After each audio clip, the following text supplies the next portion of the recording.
Muy buenos días, ¿qué tal? ¿Cómo están? Bienvenidos nuevamente al instituto. Quería darles la bienvenida a todos, a todas, y quería presentarles a nuestro docente que estará, digamos, desarrollando a partir del día de hoy este nuevo módulo de este curso que nos toca implementar, que nos toca desarrollar desde la institución. Para nosotros constituye un gran privilegio tener entre nosotros a uno de los mejores docentes que ha pasado por nuestra institución. Él es asesor de la justicia electoral, es doctor en ciencias jurídicas, tiene una maestría en ciencias políticas y lógicamente también una especialización en didáctica. Él es abogado. Estamos hablando del doctor Gustavo Rojas, a quien le presento muy cordialmente, y en nombre del IPEL le queremos agradecer por su predisposición de siempre y por estar siempre presente en las aulas, compartiendo su experiencia y sus conocimientos para la ciudadanía y para los funcionarios de la justicia electoral. Así que bienvenido, doctor, y la clase es suya. Gracias, Gustavo.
Bien.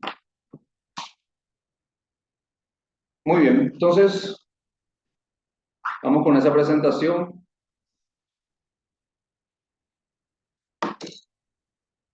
Bueno. Dijimos que arrancaríamos a la época de la colonia. Y un paso importante acá, o un episodio, un evento ineludible de mencionar, es el que tiene que ver con la Real Cédula del 12 de septiembre de 1536. ¿Por qué este hecho tan remoto es importante para la normativa electoral paraguaya? Hay que comenzar diciendo que se trata de el primer evento que involucró la convocatoria de electores para un acto la convocatoria de ciudadanos para un acto electivo. Ustedes sabrán, en la época de la colonia, Paraguay era apenas una provincia, ni siquiera tenía ese estatus por este año, 1537, era un fuerte militar, donde en la faena de la conquista se asignaba a los adelantados, y el rey español, a la sazón, Carlos I, que es el que le vemos ahí en la foto, y en la foto de atrás está lo que era nuestra región latinoamericana por aquel entonces, o sea, colonias o sea, ese vasto territorio era parte del imperio español cuando eso entonces.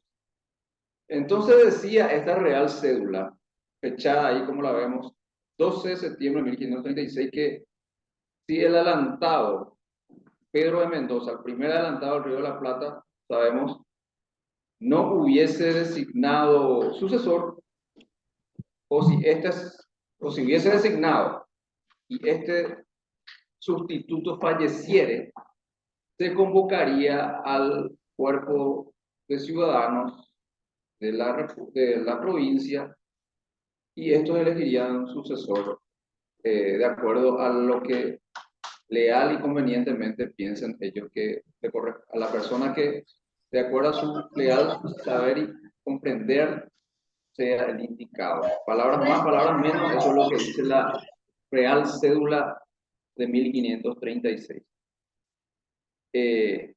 Ahí está transcrito: si don Pedro Mendoza no hubiese dejado lugarteniente o hubiese fallecido, o sea, dos supuestos hay acá, al tiempo de su fallecimiento, antes no hubiese nombrado gobernador, mandamos en tal caso y no otro, hagáis juntar a los dichos pobladores que elijan por gobernador en nuestro nombre y capitán general la persona que según Dios y su conciencia pareciere más suficiente para dicho cargo. ¿Por qué es importante esto? Se trata del evento se trata de un evento atípico en un modelo, ¿cómo les voy a decir? Un modelo de la monarquía absolutista, de la cual participaba con todas las características Carlos I del Reino Español, Carlos V del Imperio, Sacro Imperio Romano Germánico, Habsburgo, Carlos Habsburgo.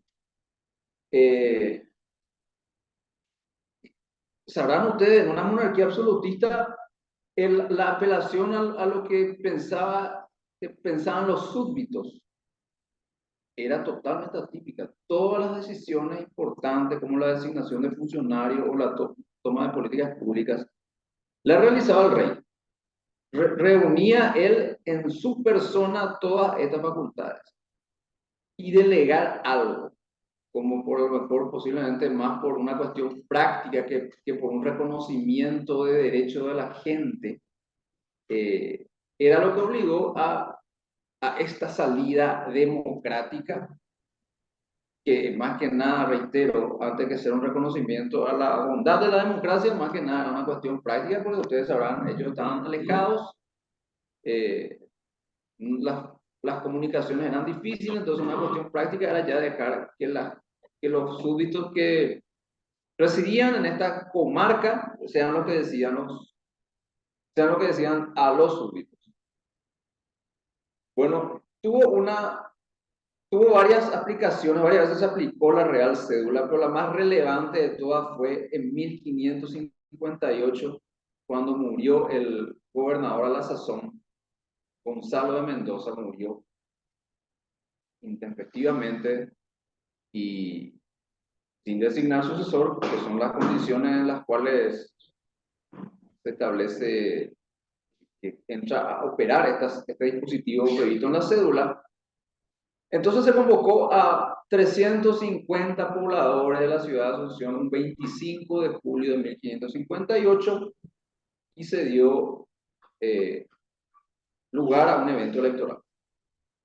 Y un evento electoral casi parecido a como hoy nosotros conocemos las votaciones. O sea, se confeccionaba un padrón, los electores concurrían después de la misa frente al atrio de la iglesia de la catedral, y enfrente del obispo, enfrente de autoridades militares, en un cántaro o vasija disponía la real cédula que un niño debería sacar o seleccionar dos nombres de los cuales saldría el elegido. Y estos 350 ciudadanos eligieron a Francisco Ortiz de Vergara como el sucesor de Gonzalo Mendoza recientemente fallecido, no designó sucesor y consecuentemente, conforme al dispositivo previsto en la Real Cédula, se dio cumplimiento a ritual que designó a esta persona como gobernador. Este hecho, reitero, es una cuestión que podemos inscribir como el antecedente más remoto de fenómenos electivos en Paraguay. Y estaba eso previsto en esta Real Provisión. Tan importante es esto, o tan importante debería ser, o sea, deberíamos conocerlo como un evento importante, que el 25 de julio, algunos de ustedes ya sabrán, es considerado acá en el Paraguay como el Día de la Democracia, justamente en alusión a este evento remoto. Bien. ¿Qué más podemos decir respecto de este? Como le dijimos, se registró la identidad de cada votante, el voto era obligatorio con multa a los que no participaban y se votó merced a papeletas y en secreto con un escrutinio público ante escribano. O sea, todos elementos de lo que hoy nosotros conocemos, o todos los rituales de lo que nosotros conocemos como elección. Bien. Entonces, partiendo de esto, desarrollamos nuestro itinerario. Otro evento importante también digno de ser recogido porque establece cuestiones vinculadas a las elecciones, a elecciones de representantes por parte de los súbditos, fue la ordenanza de 1541, la que estableció un órgano representativo de la ciudadanía al cabildo, cuando eso Asunción estaba ganando el estatus ya de ciudad y no más fuerte militar. Y consecuentemente, a semejanza de las típicas instituciones de representación españolas, como era el cabildo, se vio la pertinencia de también recoger ese instituto acá en el Paraguay, en la provincia del Paraguay. Entonces, Domingo Martínez de Irala, que era el gobernador a la sazón, dispuso esta ordenanza que más o menos establecía un parecido mecanismo de designar, en este caso ya no gobernador, sino representante o regidor integrante del cabildo. Ahí dice Domingo Martínez le emitió la ordenanza que crea dicho órgano para cuidar del gobierno de la ciudad de Asunción. Así decía en la ordenanza. Ahí le vemos a una imagen de Domingo Martínez Irala y también del cabildo de la época. Bueno. Más o menos, ¿cómo establecía? En parecidos términos, la Real Provisión de 1536, la ordenanza de 1541, decía también: se convoca a los vecinos por voz y son de campana a pedirles que elijan, nombren 2 electores, los cuales juren en pública forma que elegirán otra vez 10 personas, de las cuales van a ser desinsaculados los candidatos. Los 5 candidatos que eran una dotación era la dotación del Cabildo de Asunción. De ahí también un niño traería, de los 10 sacaría 5 nombres y estos serían electos, estos serían leídos sus nombres públicamente y serían los primeros 5 los regidores que pasarían a ocupar ese cargo. Las papeletas o la selección se hacía a través de papeletas que eran depositadas en la vasija. Bueno, un niño sin malicia, así decía el texto de la Real Ordenanza, era el que tenía que realizar el acto de desinsaculación. Bien. Hay que señalar también que sí, se representó en sus comienzos este un acto muy importante, también una reivindicación del poder de soberanía de los súbditos, de los gobernados, vamos a llamarle, pero que con el tiempo fue perdiendo protagonismo y después ya fueron los propios regidores quienes fueron designándose a sí mismos. O sea, la naturaleza democrática y de renovación de la dirigencia se fue perdiendo con el tiempo. Bueno, ahí están los propios regidores salientes, eran los que les designaban y bueno, significó esto un retroceso. Esta combinación de métodos entre la elección de representante que combinaba una suerte de sorteo y otra suerte de componente democrático se practicó hasta 1596. Bueno, los materiales acá están preguntando, vamos a subir oportunamente al aula de hiper. Bien. Entonces, hasta acá la parte que vincula con la época colonial o la época independiente, en que éramos colonia del Imperio Español.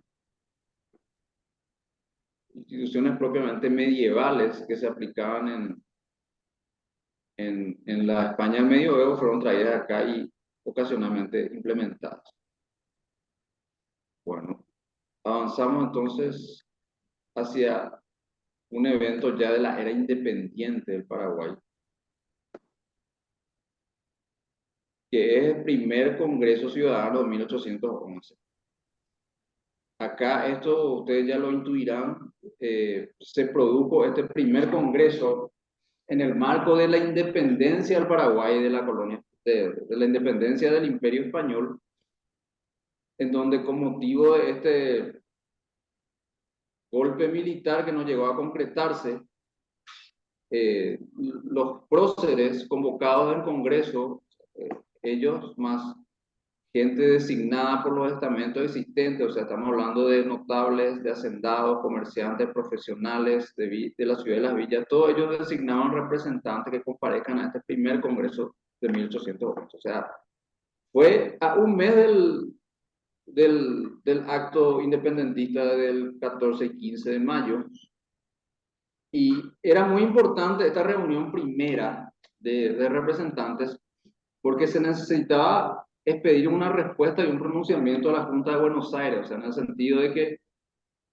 nosotros no queríamos formar parte de la Junta de Buenos Aires, nosotros queríamos, por ese entonces por lo menos en los comienzos, declarar la fidelidad a Fernando VII, que era el rey a la sazón, pero solamente que estaba secuestrado por Napoleón, que invadió Portugal y que invadió también el reino español. Entonces, en un comienzo Paraguay rompía con el mandato, o sea, con las autoridades españolas existentes acá, al solo efecto, en un comienzo, reitero, de declarar la fidelidad al verdadero rey que estaba secuestrado. Pero después esta proclama gira en torno a declararnos independientes de cualquier colonia, sea Napoleón, en este caso su hermano, que era, o sea, una parte que era instalado como rey en España, o también Fernando VII. Bueno, ¿qué es lo que se declaró en ese congreso? Y que bueno, que el pueblo jamás transfiere su soberanía, o sea, una declaración de independencia. Y en sintonía con un sustrato democrático de hacer lo que dice el pueblo. Pero ¿por qué es importante desde el punto de vista electoral? Porque constituye el primer evento en donde se designan representantes genuinamente paraguayos, pero era una representación estamental. Se convocaba, porque era el modelo de la época, cada personalidad, cada estamento de la sociedad, el estamento de los hacendados, el estamento de los comerciantes, el estamento del clero, todos designaban un representante o varios representantes que deberían sentarse en este congreso y votar o tomar una decisión política al respecto. Bueno, mucho no tenemos esto, pero acá está más detalles sobre la segunda convocatoria, que sí ya tiene elementos vinculados al fenómeno electoral un poco más importantes. Ahí está transcrito más o menos el texto de lo que dice este segundo congreso de la época independentista paraguaya, 1813.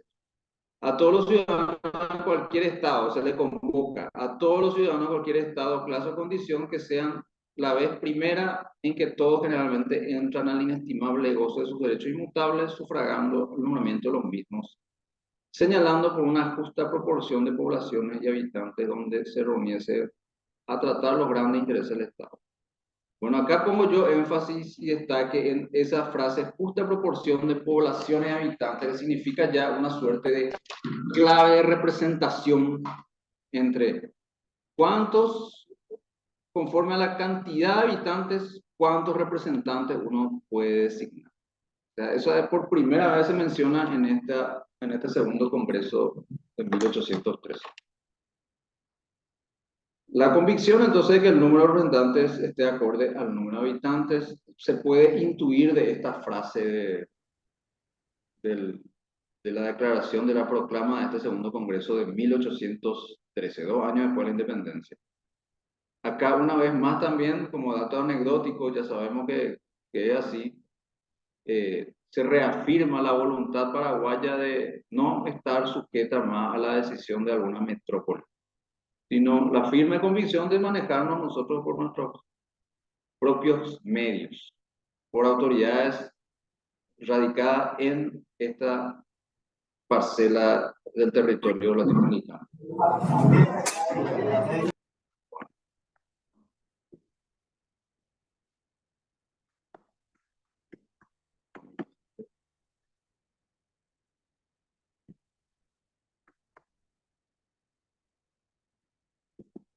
Bien, ahí parte de lo que continúa diciendo el segundo congreso. Se resolvió solicitar el parecer del pueblo, se aumentó el número de electores de poco más de 250 a 1000 ciudadanos. Aquí hay que llamar que, hay que mencionar que había una votación para designar representantes en dos niveles. Primero los ciudadanos que elegían a alguno de ellos, una fracción de los ciudadanos que les denominaban sufragantes, y eran estos sufragantes los que concurrían y votaban en el Congreso General. A partir de este Congreso de 1813 se estableció un modelo de gobierno integrado por lo que se dio llamar el consulado, primer consulado, o sea, dos ciudadanos que iban a dirigir una suerte de presidente de la República, valga la sinonimia, para más o menos identificar, no tenían las atribuciones de presidente, pero eran dos figuras que cumplirían tareas ejecutivas alternadamente durante un año, cada 4 meses. Durante un año regían esto y se alternaban las funciones durante 4 meses. Se prohibía también figuras, o sea, se prohibían normas que establezcan qué ocurría si había vacancia definitiva de uno de ellos. O sea, esas son cuestiones que para esta época remota todavía eran muy nuevas. Nosotros sí ya sabemos que una ley electoral tiene que tener siempre periodo de mandato, por cuántos años estará, cuáles serán las funciones del representante, en qué caso será sustituido por su suplente. Eso sabemos que hoy día sabemos que toda ley electoral tiene que tener eso, pero en esta época de protodemocracia, vamos a decir, o se comenzaban a incorporar estas instituciones. Bueno, avanzamos hacia el tercer congreso de 1814, que continúa convocando a 1000 sufragantes que eran electos, por lo menos así decía la proclama de este tercer congreso, de forma libre, directa y proporcional. O sea, proporcional quiere decir en tantos representantes conforme a la cantidad de habitantes que existía por ese entonces. Entre otras cuestiones dignas de mencionarse, decía este congreso que solamente se debe admitir el voto de las personas, de los hombres casados y solteros mayores de 23 años. Se excluían a todos los que no fuesen paraguayos y también se les incluía a los miembros del clero. No se permitía el voto de los eclesiásticos, porque claro, se pensaba que los eclesiásticos, más que responder a los intereses paraguayos, responderían a los intereses del Vaticano. O a la corona, profe. Sí, exacto, o a la corona. En este caso, más el temor era posiblemente de la corona, porque siempre había, o sea, de todo lo que venía de Europa, a lo mejor vamos a convenir en eso.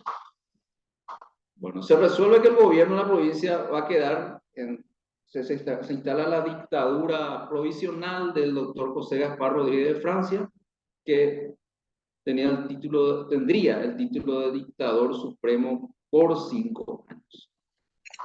Todos ustedes saben que no fue así, sino que José Gaspar Rodríguez de Francia se quedó por mucho más tiempo que 5 años.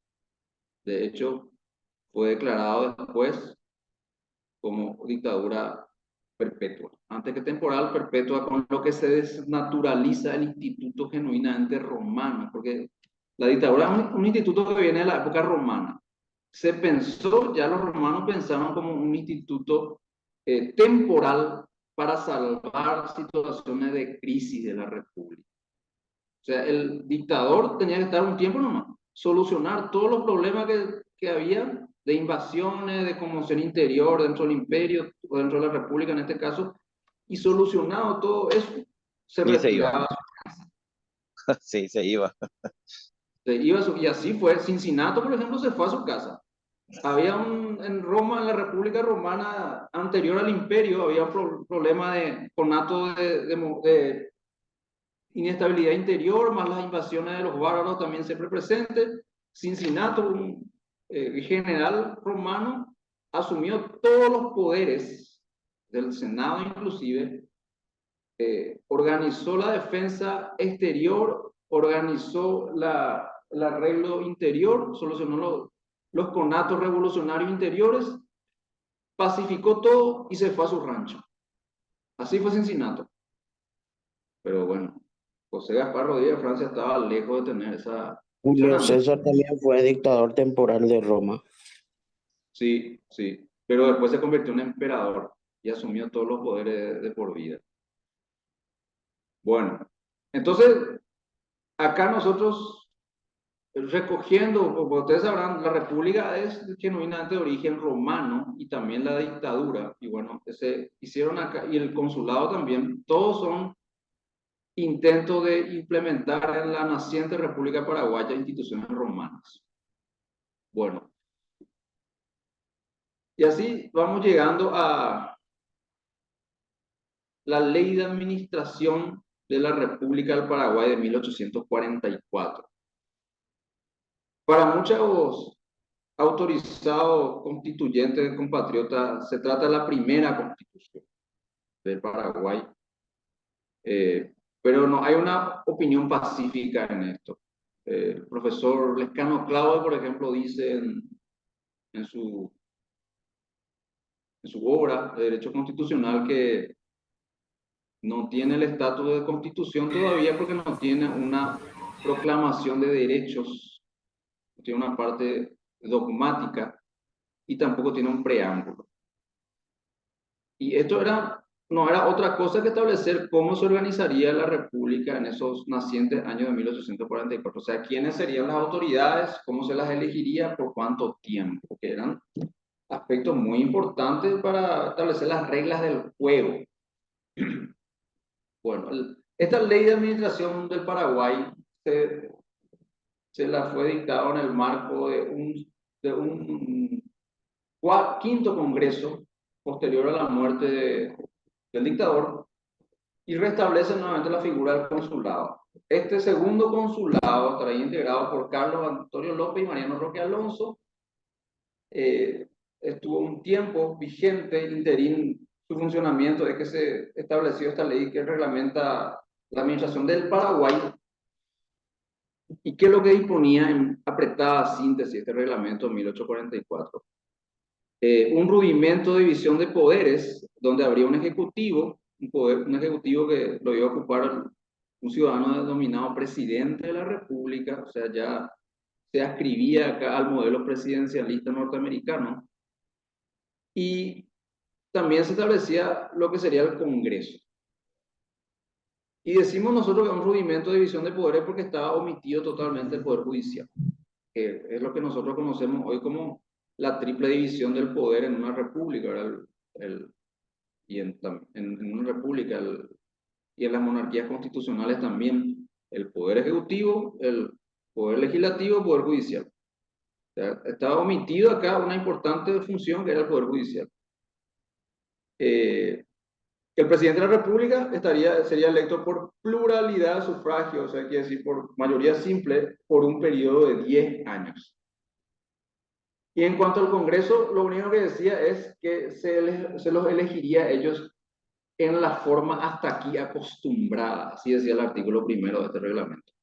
¿Y cuál era esa forma acostumbrada? Y bueno, el que elegía a los miembros del Congreso era el presidente de la República.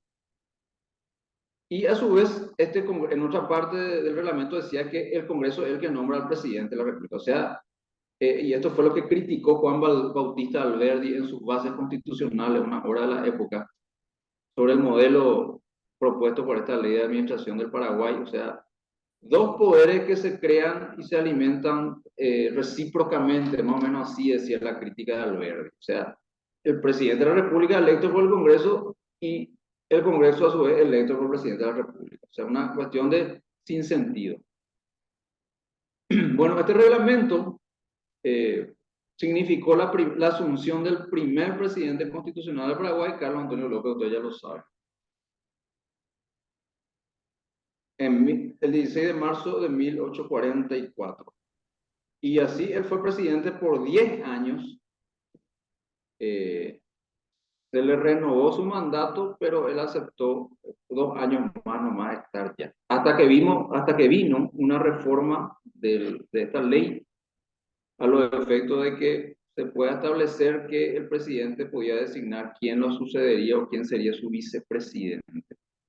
Se cree que esto fue a los efectos de que pueda favorecer a su hijo Carlos Antonio López, a su hijo Francisco Solano López, y como efectivamente ocurrió cuando murió Carlos Antonio López. Por la reforma de 1856, ya que decidió Carlos Antonio López que a su muerte sería sucedido por su hijo, fue ahí como accede a la presidencia de la República Francisco Solano López. Bueno, desde el punto de vista electoral, lo que hay que destacar de esta reforma de 1856 es que estableció el denominado voto censitario, un modelo de voto propio del siglo XVIII y parte del siglo XIX, en virtud del cual solo se reconocía como electores a los que sean propietarios de la tierra. Este es el modelo vigente en la época inglesa, en la monarquía inglesa constitucional, o sea, de la era victoriana, sobre todo, con la reina Victoria, en donde los únicos que votaban eran los propietarios, aquellos que tenían ciertos acres de tierra. ¿Cuál es el fundamento de esta visión? Y decían los ingleses de la época, solamente puede conocer de cuestiones de Estado el que es propietario de una tierra. Los desposeídos, porque no tienen nada, no tienen por qué opinar en cuestiones de interés público, decían ellos. Entonces, ese es el fundamento del denominado voto censitario que se estaba implementando ya tardíamente en Paraguay. Porque este modelo estamos diciendo que es desde mediados del siglo XVIII. Paraguay lo incorporaba ya a mediados del siglo XIX, un siglo después. Bien. Entonces vamos ya, después de esto, con lo que serían las primeras leyes ya con propósitos. Tiene eco el sonido, dicen acá. Voy a tratar de reducir un poco Estará haciendo acople con algo.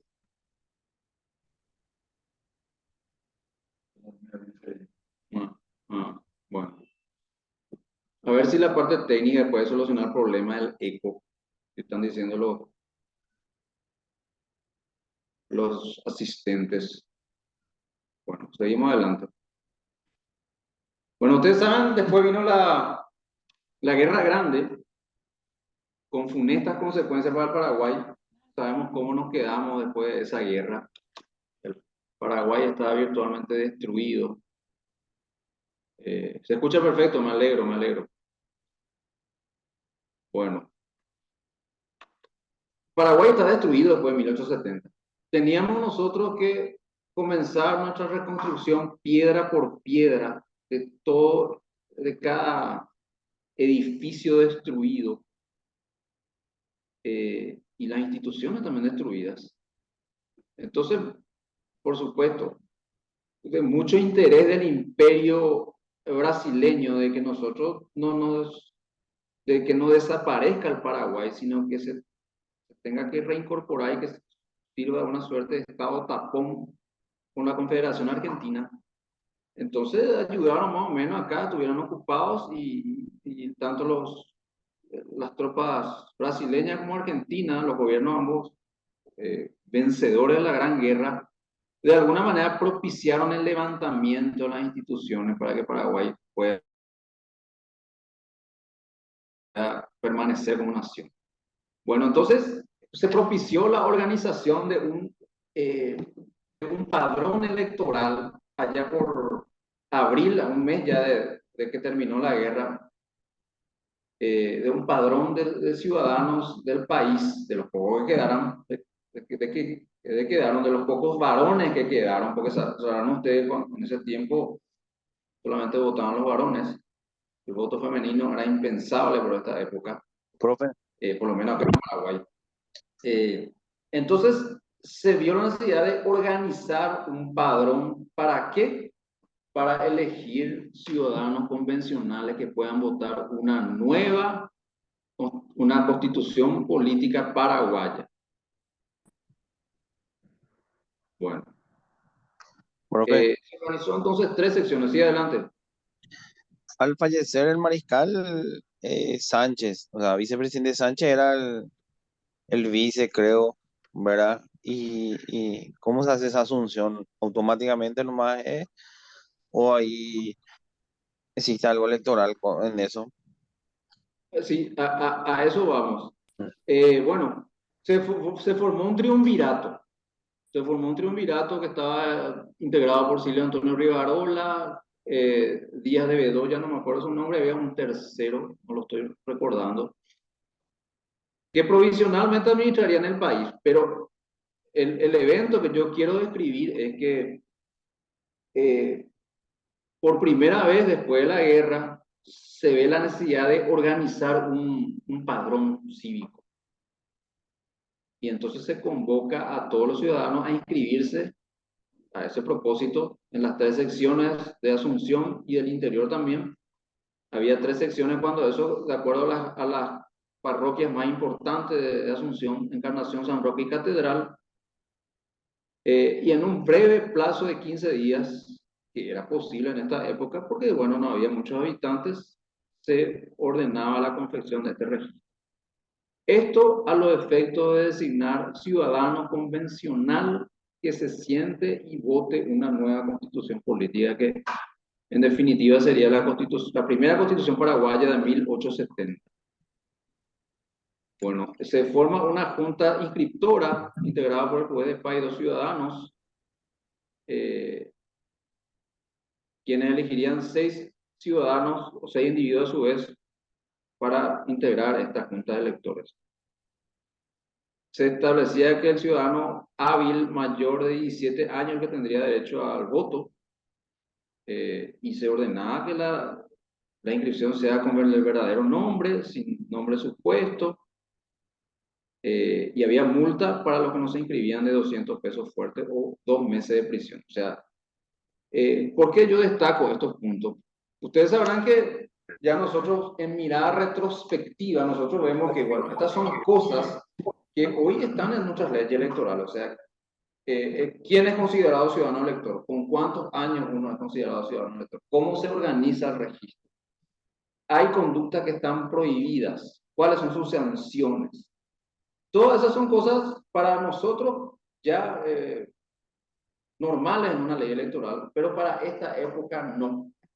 Entonces, hay que resaltar este hecho que si tenemos que remontarnos a cuáles fueron las primeras normativas paraguayas que establecían sanción por no votar o quiénes son considerados electores o cómo se organiza un registro, tenemos que radicarla acá en el Estatuto Provisorio de 1870. Un estatuto, o sea, una suerte de ley que organiza el censo electoral y la votación que se tendría que hacer para convencionales de 1870.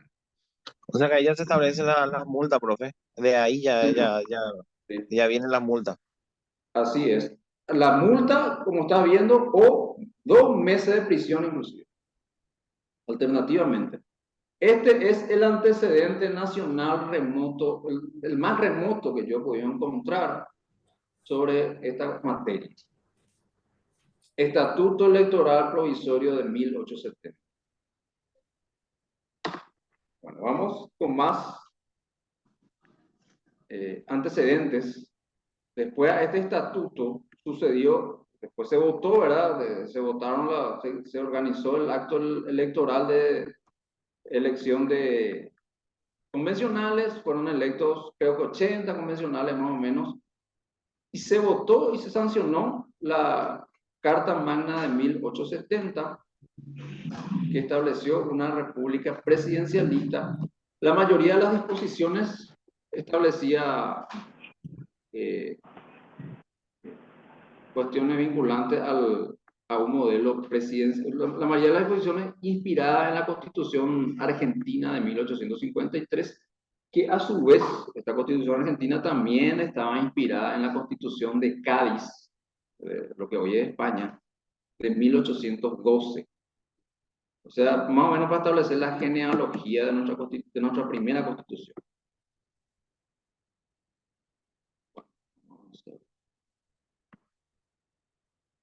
Bueno, acá está una imagen de cómo quedó el Paraguay.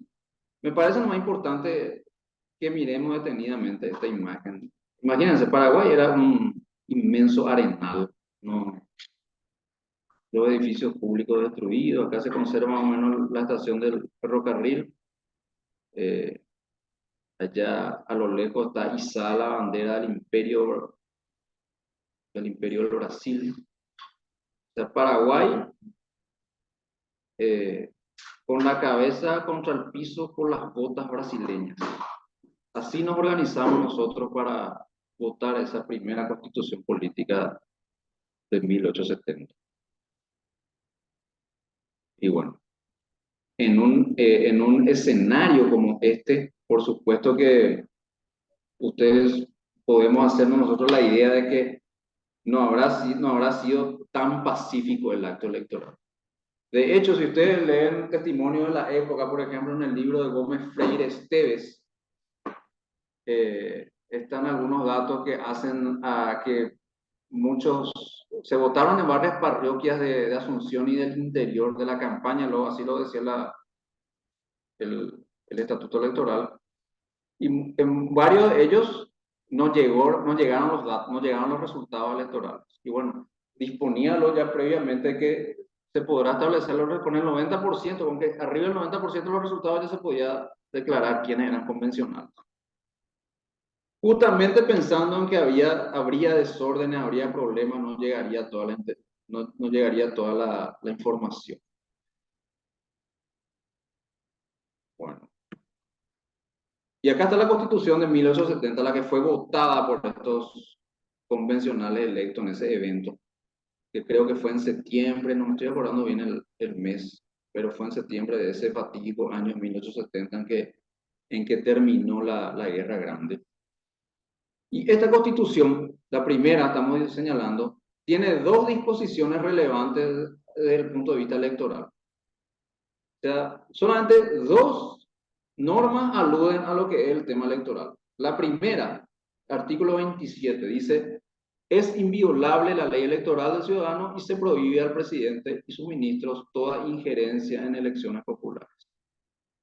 Esa es la primera. Y la segunda, cada Cámara es juez exclusivo de las elecciones, derechos y títulos de sus miembros en cuanto a su validez. La segunda, y punto. Solamente dos disposiciones que tienen que ver con el acto netamente electoral. ¿Qué quiere decir esta segunda disposición, artículo 60 que acabé de leerles? Esto significaba consagrar un modelo de justicia electoral propio de la época, en virtud del cual, ¿quiénes eran los que elegían, quiénes eran los que organizaban el acto electoral y decidían quiénes eran electos? El propio Congreso. sea, así funcionó en España, así funcionó en todos los países del siglo XIX. El propio Congreso organizaba las elecciones de ellos y el presidente, y ellos eran los que decidían quiénes pasarían a integrar el cuerpo legislativo. Un modelo que medio nos hace ruido a nosotros hoy día, porque supone esto que los congresistas eran en el evento electoral jueces y partes. Claro, ellos organizaban las elecciones y ellos decidían quiénes, a pesar de haber sido electos por el pueblo, ellos decidían en base a la regla del principio mayoritario, que era el que regía en la época, ellos decidían quiénes y cómo entraban.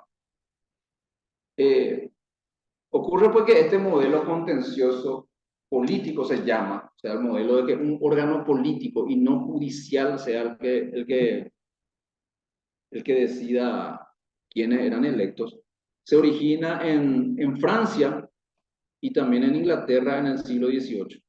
¿Por qué? Porque los jueces, o sea, los que integraban el poder judicial de esos países, eran todos designados por el rey. Entonces los congresistas, los integrantes del parlamento, en Francia se llamaba, los estados generales se llamaban en Francia, y en Inglaterra se llamaba el parlamento. Ellos eran en el modelo de control, de recíproco control, ellos eran el contra, ¿cómo les digo? Ellos eran el balanceo del poder del rey. Entonces no podían admitir que funcionarios que eran designados por el rey sean los que decidan quiénes integraban el Congreso, porque otra vez iban a colocarle al Parlamento en manos del rey. Entonces, vamos nomás nosotros mismos a juzgar nuestras elecciones, y de ahí viene el contencioso político. Modelo que viene al Paraguay, reitero yo por la genealogía que recién hicimos, la Constitución Argentina de 1853, el primer antecedente más inmediato de nuestra Constitución que estamos aplicando ahora, que a su vez se basa en la Constitución de Cádiz de 1812. Bueno, dos disposiciones dos vinculadas al tema electoral. ¿Por qué? Porque el fenómeno electoral, cuando esto era muy, aparte de que era muy sencillo, no tenía todas las garantías que hoy tenemos, ni todos los pasos que hoy tenemos que observar, todas las garantías de publicidad y de igualdad en la competencia, que son los valores que hoy inspiran todos los modelos electorales. Eso no había en esa época. Y aparte de eso, eran muy pocos los habitantes con derecho a voto, porque no, eran luego de hecho muy pocos los habitantes en el Paraguay que quedaron después de la guerra. Entonces, por supuesto, para un evento que no involucraba tantos detalles, no se necesitaban tantas normas como es hoy día. Conforme nosotros vayamos explicando toda esta evolución de las leyes del Paraguay hasta nuestra normativa vigente, vamos a darnos cuenta, y ese es precisamente el objetivo de este curso, de que ustedes adquieran o dimensionen cómo el acto electoral va complejizándose con el pasar del tiempo. Cada vez son necesarias más etapas, rodearlo de más formalidades a unas elecciones, precisamente para que sean satisfechas esas dos reglas de oro en toda elección, que es la transparencia y la igualdad en la competencia. Bien. Podemos también señalar algunas cuestiones vinculantes indirectamente al fenómeno electoral, como cómo se elegían a las autoridades y por cuánto tiempo. Entonces tenemos así que se establecía en esta Constitución un Congreso de la Nación bicameral, o sea, como es hoy día, integrado por diputados y por senadores. La Cámara Baja, los diputados; la Cámara Alta, los senadores. Estos eran electos a simple pluralidad de sufragio, o sea, eso quiere decir por el principio mayoritario. El principio mayoritario, el más sencillo de todos, el que rige hoy día para presidente de la República, es: gana el cargo el que obtiene siquiera un voto de diferencia. O sea, en una circunscripción, y estamos hablando de congresistas, como hoy funciona en los Estados Unidos todavía, Vos ganás en la circunscripción por un voto y sos el representante. Bueno, los diputados eran electos por 4 años y los senadores por 6. El presidente de la República era elegido por votación indirecta, o sea, en cada distrito se designaba un compromisario y era este el que elegía al presidente de la República con acuerdo del Congreso. ¿Qué más podemos decir?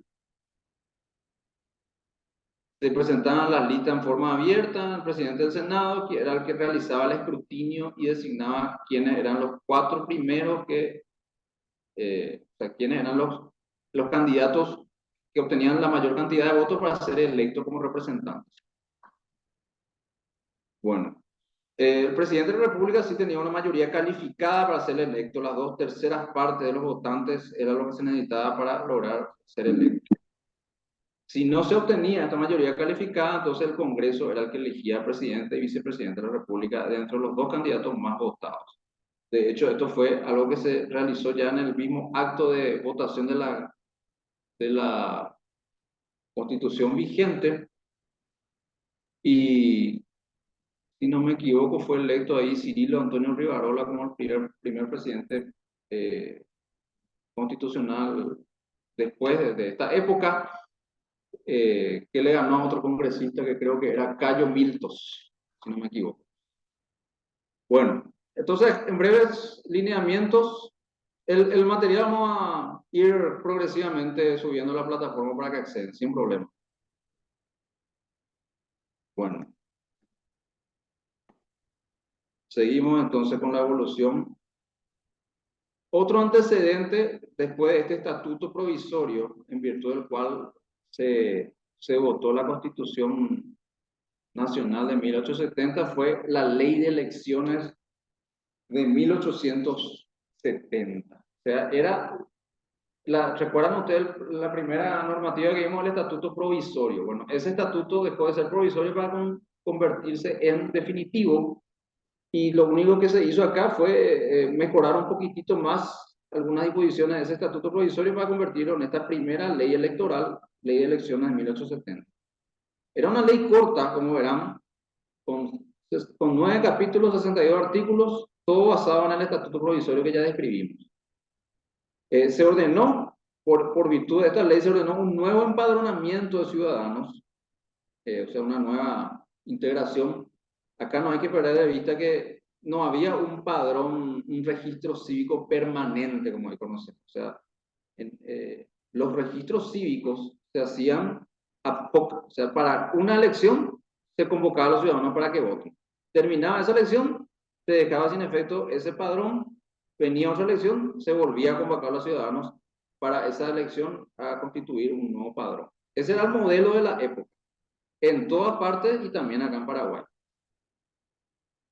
Hasta que después se vio que era mucho más práctico tener un registro permanente. Bueno, había comisiones verificadoras que eran los que incorporaban a los ciudadanos en edad de votar, de acuerdo al domicilio de los inscriptos en cada parroquia. Esta ley habla, dice el artículo pertinente, a más de los votos verbales también se permite la votación en forma escrita. O sea, esto supone o reconoce de que esta ley admitía, como era propio de la época también del modelo decimonónico, o sea, del siglo XIX, de que el voto era verbal. De hecho, si ustedes ven, por ejemplo, consultan en internet la postura que describe John Stuart Mill, el famoso filósofo y pensador político británico de la época. Él tiene un alegato famoso de por qué el voto para elegir representante tiene que ser verbal, no tiene que ser secreto. Una fundamentación muy razonada que invito yo a que lo consulten y que lo lean. Bueno, entonces decía esta ley de elecciones, a más el voto verbal se admite la forma escrita. En cuanto al carácter personal, otra de las características era que no era consagrado sino de modo indirecto al facultar. Decía de que no estaba permitido, o sea, el voto tenía que ser emitido en forma personal, aunque no decía, como hoy dice nuestra ley, el voto será libre, universal, directo y secreto. Así, esas son las características del voto moderno. Bueno, el caso es que en esta época muchas características eran contrarias a como hoy está entendido el voto. El voto hoy se entiende secreto, en esta época era público. El voto hoy se entiende en forma escrita, antes era verbal. El voto hoy se entiende universal para todos los que tengan edad, estamos hablando, y que no tengan inhabilidades. En esa época el voto era restringido a los que eran propietarios. Bueno. Entonces con esta ley es que se va configurando de a poco las características que hoy conocemos como el sufragio moderno. Se introduce la regla de que las resoluciones de las mesas sean adoptadas por mayoría de votos. Estamos hablando de las mesas receptoras de votos. Bueno, la ley de elecciones entonces de 1870. Ahí vemos la foto de los principales propiciadores de esta ley. Este es Cándido Vareiro y este es Cayo Miltos. No, este es Juan Silvano Godoy, perdón, Juan Silvano Godoy y Salvador Jovellanos. Esos son los propiciadores de esta ley. Bueno, que eran congresistas en la época. Salvador Jovellanos, Juan Silvano Godoy, hombres intelectuales de gran estatura intelectual de la época. Vino después una ley de elecciones municipales de 1871 que también tenía algunos elementos de interés para los recuentos de normativa electoral, que es lo que estamos haciendo hoy. La ley de elecciones de 1871 tenía 47 artículos nada más. Las parroquias de Asunción estaban divididas en 3 distritos. Con esta ley pasan a dividirse en 6 distritos, con la obligación de que haya al menos un juzgado de paz en cada una de ellas. Esta ley también disponía que las elecciones se celebren el último domingo de noviembre del año electoral, así decía la ley.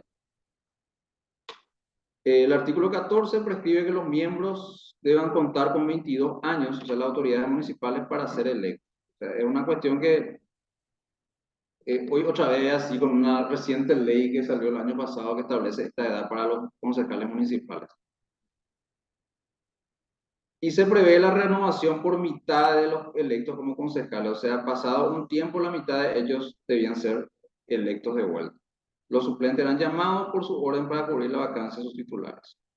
O sea, ven ustedes que esta ley de elecciones, frente a las leyes anteriores que hasta ahora estamos describiendo, van incorporando de a poco algunos elementos más. O sea, van regulando cuestiones que no podían quedar al arbitrio, porque de a poco las elecciones se iban volviendo complejas. O sea, se necesitaba prever mayores detalles para que eso no quede librado a la improvisación. Es necesario regular. Así llegamos a la ley electoral de 1911, que se fue promulgada, sancionada y promulgada durante el gobierno del presidente Liberato Rojas. Esta ley, ¿qué podemos decir de esta ley? Recompone de nuevo los distritos de Asunción y La Campaña, así dice la ley actualmente, dividido en secciones electorales que podrían abarcar más de un pueblo o parroquia en cada distrito. Cada sección electoral, o sea, cada distrito electoral, cada circunscripción electoral, debería elegir un diputado y cada distrito un senador. Cada capital un diputado, cada distrito un senador, en tanto que la campaña, cada distrito un diputado y cada 2 un senador. Esta ley también acá podemos señalar como un hito importante, incorpora el modelo de cívico permanente por primera vez. O sea, ya dejan de ser los padrones electorales, dejan de ser ad hoc, o sea, que se forman para víspera de un comicio electoral y pasa a ser permanente. Ya se vio la necesidad de que era mucho más barato y ventajoso que se tenga ya un registro permanente que eventualmente para cada comicio sea depurado, como hoy hacemos, pero ya no se convoque desde el vamos, desde el cero para confeccionar el mismo. Claro, la depuración siempre es necesaria, depurar de la gente que fallece o sobre todo en esta época de la gente que fallece, porque todavía no había normativa que establecía quiénes no podían ser electores, o sea, no había una normativa que diga, bueno, el que está cumpliendo una condena no puede ser elector, mucho menos esa ley que hace poco fue derogada de que el que es sordo mudo no puede ser elector, y cosas por el estilo todavía no había en esta ley. Bueno, ciertos derechos y garantías se introducen en esta disposición electoral del 1911. Prohibición de encarcelar al ciudadano durante las horas de elección, o sea, esa era una garantía al ciudadano. Durante el acto electoral no le podía apresar al ciudadano para evitar que se vaya a votar, salvo caso de flagrancia.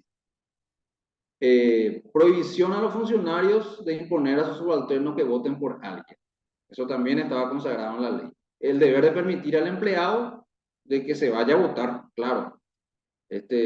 Son disposiciones para nosotros resultan obvias hoy día, pero en esta época se vio la necesidad de incorporar al texto legal, presumiblemente porque era una costumbre que estaba enraizada en ese tiempo. O sea, había gente que quería coaccionar a su dependiente para que vote por el que era candidato a su preferencia, o también había empleadores que no le querían dar permiso a sus trabajadores para que vayan a votar. Había situaciones en donde se apresaba al elector que sabía que era contrario a tu signo político, entonces para que no se vaya a votar por su autoridad, por su candidato, le apresaba. O sea, esas cuestiones se vieron necesarias de ser reguladas para que no acontezcan más. No tenemos datos si es que realmente lo que decía la ley fue suficiente para erradicar estas prácticas. Probablemente no, ¿verdad? Pero bueno, si tenemos que marcar un inicio de algunas disposiciones como esta que hoy día integran nuestra normativa electoral, estas al menos arrancan acá con la ley electoral de 1911. Otras disposiciones, la obligación del juez de mantener abierto su despacho durante las 24 horas del acto electoral, justamente para que reciba denuncia de que si hay impedimento del deber de votar por parte de alguien y tome las providencias para que se asegure la importante garantía del ciudadano de emitir su opinión en el acto electoral. La facultad del elector de denunciar por sí o por tercero, de modo verbal o escrito, de que se estaba restringiendo su derecho al voto. Reitera esta ley también el carácter individual del voto, o sea, el voto democrático, hoy conocido, es un hombre, un voto, un valor. Eso es lo que quiere decir el voto individual, y que se reafirmaba en el artículo 38 de esta ley. Finalmente, el elector para votar, ¿con qué tenía que estar documentado? Con la famosa libreta cívica, que era el comprobante de que el ciudadano, de que la persona que iba a votar era ciudadano y que se anotaba en esta libreta cívica si él votó o no votó. Si no votó, no establecía por lo menos esta ley alguna sanción, pero era necesario ya un documento para votar, y que es la libreta cívica que vemos. Acá está una foto, una libreta cívica argentina, ¿verdad? No he podido conseguir una foto, una libreta cívica de la época paraguaya, pero sí conseguí una foto de 1927, libreta cívica 1927, que vamos a ver enseguida. Bueno.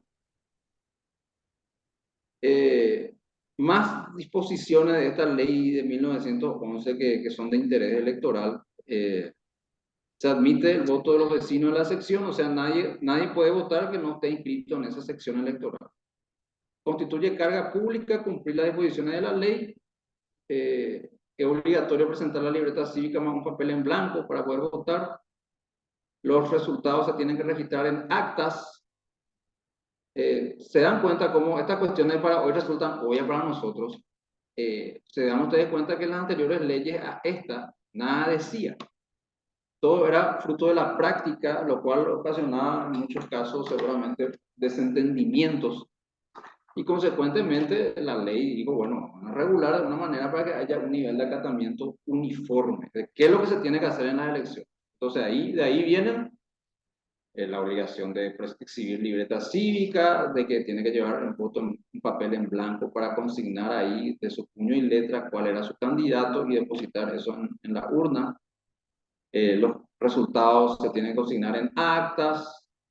te tiene que haber acta de instalación y cierre, de que en esas actas de cierre se puede consignar protestas, el deber de extender certificado de votación a cualquier interventor, también anticipa esta ley, redacción de las actas en 2 ejemplares, el deber de adjuntar las actas de instalación, así como de protesta, todo ello en sobre cerrado y lacrado.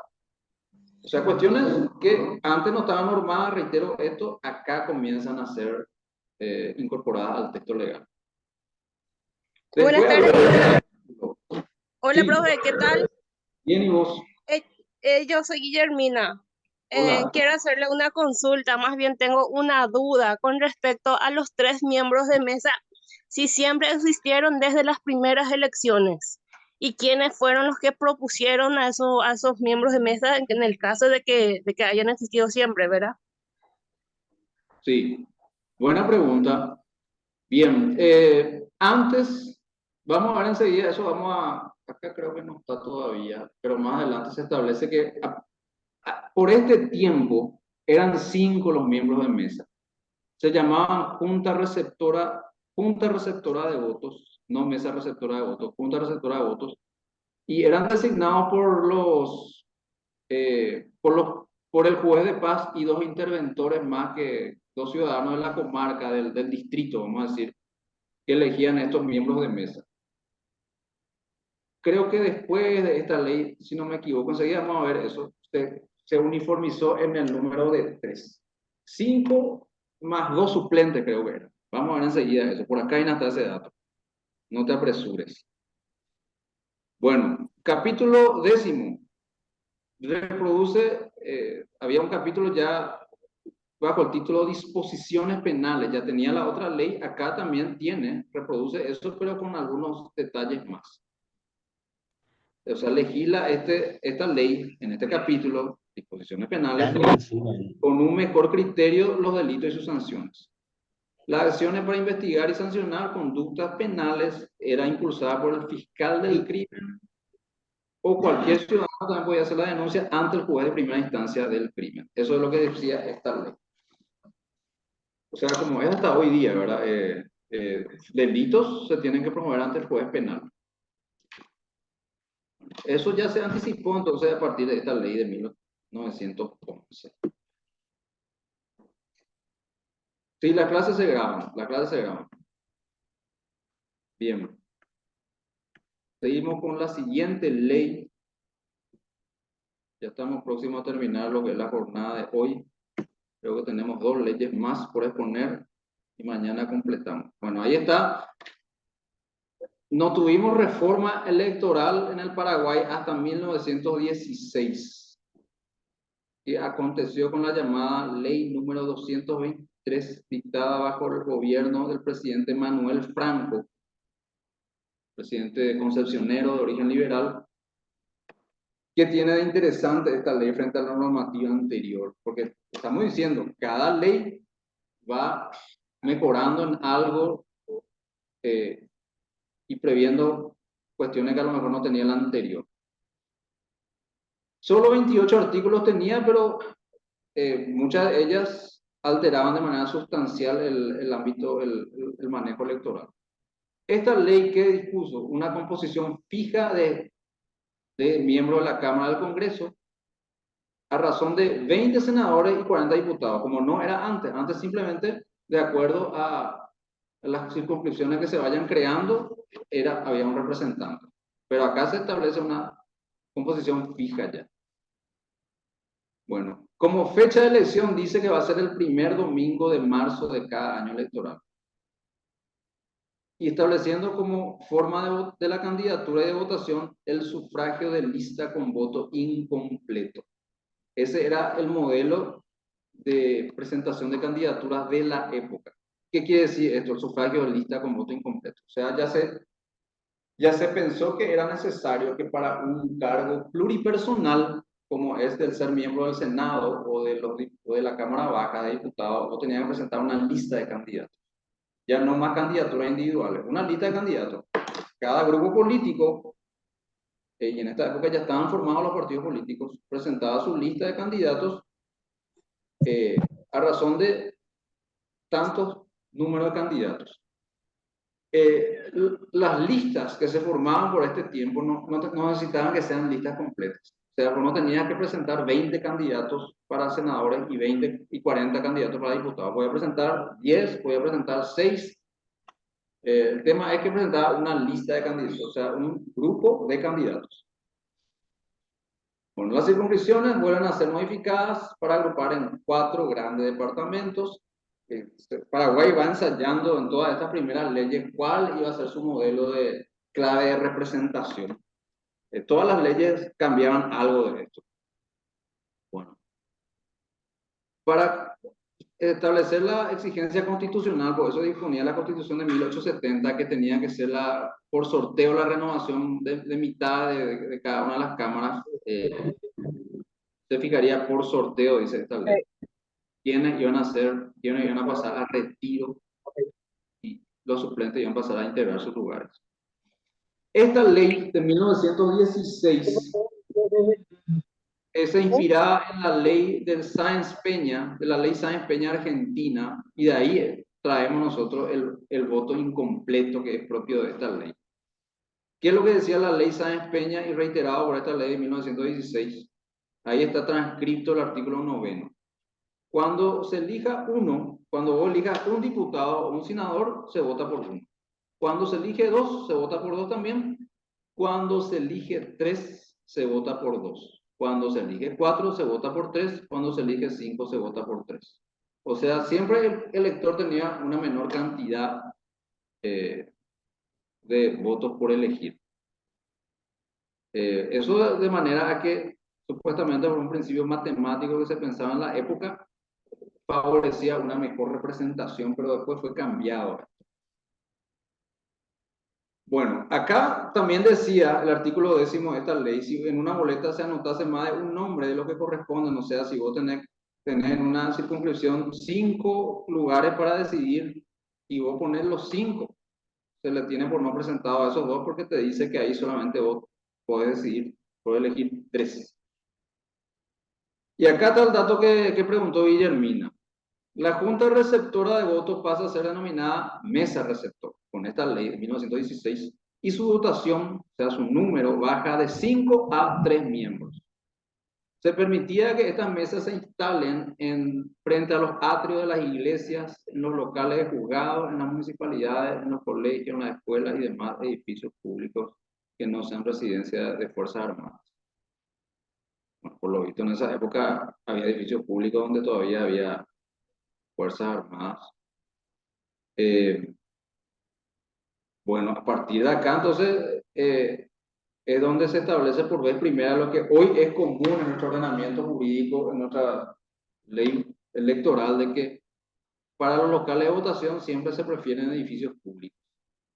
Y aquí es donde la denominación del órgano que recibe los votos pasa a denominarse como hoy se la conoce mesa receptora de votos. Así por lo menos está en el texto del Código.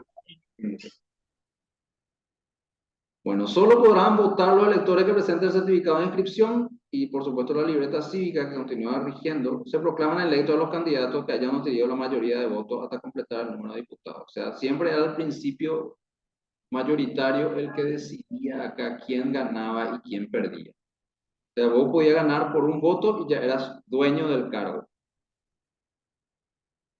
Bueno, entonces estas son las disposiciones más importantes de la ley 223 de 1916, dictada por Manuel Franco, presidente a la sazón. Más sobre esta ley se origina el modelo de voto limitado, que es el modelo que propone esta ley. Se origina en Gran Bretaña entre 1867 y 1885. ¿Cuál es el fundamento? Otorgar a la minoría mejor oportunidad de lograr representación, ya que permite el voto personal por candidatos individuales. Bueno, los electores tienen más de un voto, pero menos votos que el número de escaños en disputa. Bueno, esos son algunos detalles que tienen que ver con por qué se implementó este modelo de voto limitado para esta ley de 1916. Tenemos una ley más por explicar, que es esta es la ley Sáenz Peña, Ahí están las disposiciones alusivas en las que se inspiró esta ley de Manuel Franco. La ley 8.871 de 1912, la ley Sáenz Peña, la primera que establece el principio de representación proporcional en la región, y que Paraguay también, emulando lo que disponía esta ley, incorporó en estas leyes del presidente Franco. Fue también esta ley modificada 2 años después. Alguna importante modificación derogó la anterior ley para crear un registro civil permanente nuevamente a cargo de juntas electorales seccionales constituidas por elección directa del pueblo. El pueblo era el que elegía quiénes iban a ser las juntas electorales seccionales, o sea, los órganos electorales de cada región. Por supuesto, acá un miembro nato de estas juntas electorales seccionales era el juez de paz, que iba a ser presidente. Según el número de habitantes, se compondrían de 9, 6 o 4 miembros, con sus respectivos suplentes. Eran estas juntas las que conformaban el padrón de cada circunscripción. La ley 323 de noviembre de 1918, otra vez, modificaba en algo la ley de 1916 y volvió a dividir el territorio en 6 departamentos ya. Para elegir a la Cámara de Senadores, el 1 con el 2, o sea, un modelo complejo, ¿verdad? Cada departamento debía elegir 10 convencionales y 40 electores. Estos eran los que elegían el presidente de la República. No olviden ustedes que acá el presidente era electo por convencionales, no era directamente electo por el pueblo. Así disponía la Constitución Nacional de esa época, la de 1870. La votación indirecta del presidente de la República era propia de este periodo de la historia. Esta ley habla por vez primera del cuarto secreto, o sea, lo que hoy conocemos como cuarto oscuro, ¿verdad? Una expresión que viene del derecho argentino. Habla de cuarto secreto o habitación reservada, que era el lugar donde uno tenía que votar en sigilo, en la intimidad, para que no se pueda decir que el voto era direccionado, para que se pueda decir de que el voto es verdaderamente personal y no influenciado. Se reguló de mejor manera el trámite de impugnación de votantes, adaptándose la impresión dígito pulgar en las libretas cívicas. Claro, ya no era ya necesario solamente la firma, sino se podía, se exigía la impresión dígito pulgar para asegurar la fidelidad de que ese documento pertenecía al portador. Y más formalidades también para la validez de las actas en los distintos momentos del proceso electoral. Bueno, muy bien. Entonces, ¿qué hemos hecho hasta acá? Un recuento de cómo ha ido evolucionando la normativa electoral desde acontecimientos tan remotos como fue la Real Cédula o la Real Provisión del 12 de septiembre de 1536 hasta esta parte, siglo XX, principio del siglo XX, llegamos a 1918. Viendo cómo en el decurso lo que hemos venido exponiendo, progresivamente se iba la ley incorporando sucesivos elementos que hacían interés a asegurar una adecuada transparencia y sobre todo igualdad en la competencia de los contendientes. Bien, hasta acá entonces quiero llegar y dejar el día de hoy. Quisiera saber si hay alguna pregunta que quedó por ahí. Profe, los materiales se van directo al correo, a nuestro correo. Así fue de un principio, no sé si igual sería contigo. Voy a ir subiendo yo a la plataforma, vamos a ir progresivamente compartiendo para que se disponga de todos estos datos. Y también vamos a poner ahí el texto de estas leyes a los cuales accedí yo para poder realizar estas diapositivas, que son más que nada una ayuda a memoria de los datos. Yo creo que a los efectos de una adecuada visión de conjunto nunca deja de estar de más el acceso y la lectura del texto de las leyes de ese tiempo, para que nos formemos un poco una impresión un poco más acabada de cómo se regulaban las cuestiones electorales en esa difícil y oscura época de nuestra historia. Bien, mañana vamos a continuar con las leyes de 1924 y 1927, las leyes de Eligio Ayala, Después con la Constitución del 40 y las leyes reglamentarias de ese periodo. Vamos a pasar por el Estatuto Electoral del 60, la Constitución del 67, Estatuto del 81, todo así hasta llegar al Código Electoral de 1990, que es el antecedente inmediato al Código Electoral que hoy está vigente, la Ley 834 de 1996. Muy bien. Espero que la Excelente, clase haya sido de provecho. a mí por excelente. A la misma hora, perdón. Si no hay alguna otra pregunta, entonces lo dejamos hasta acá. Excelente, profe. A mí demasiado me gustó.